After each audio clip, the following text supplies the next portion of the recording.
Okay, another good upper body muscle that helps to counter the effect of the abduction of the shoulder blade via the anterior serratus we talked about last week is the rhomboid, right, which attaches to the same side of the shoulder blade that the serratus did, but the serratus continues diagonally from here around the rib cage, and the rhomboid continues diagonally up from that medial edge of the shoulder blade. So they counter each other, if you can sort of see that diagonal, right?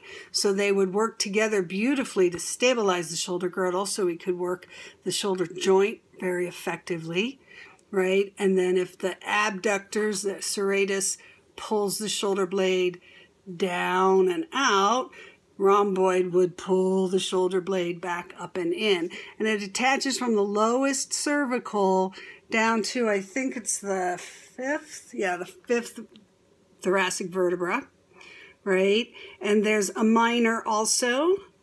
And you can't touch it so much because it's under the big trap, right?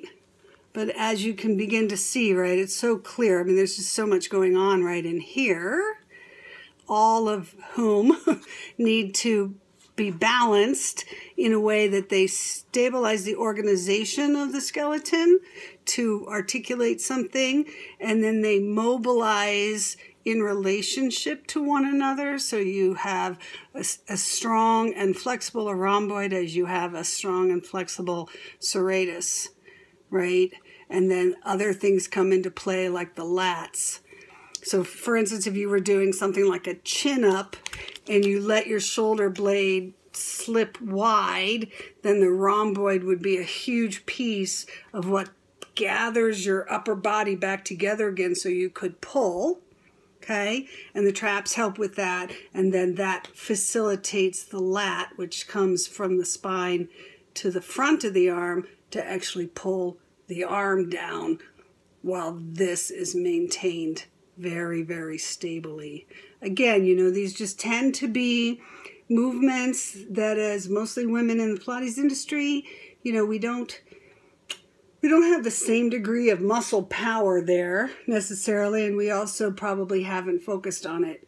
So building some strength up there to do all of the actual upper body work in the system, which is more than you even realize is in the system, because I think we can turn so much of it into lower body work.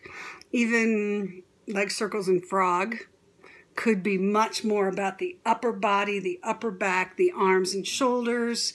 Certainly stomach massage, we can just kind of hang off of it and focus on the legs and the abs, but if we actually got the chest and the back into that, it would be very, very effective for us. And then as we progress into slightly more advanced material like long back stretch or something, you know, that it's less of a drop out of the shoulders and it's more find your power and actually flex your shoulder and elbow instead of slip sliding in the shoulder girdle.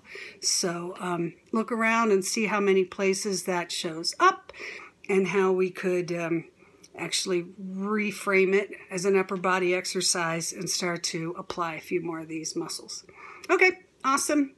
See you next week.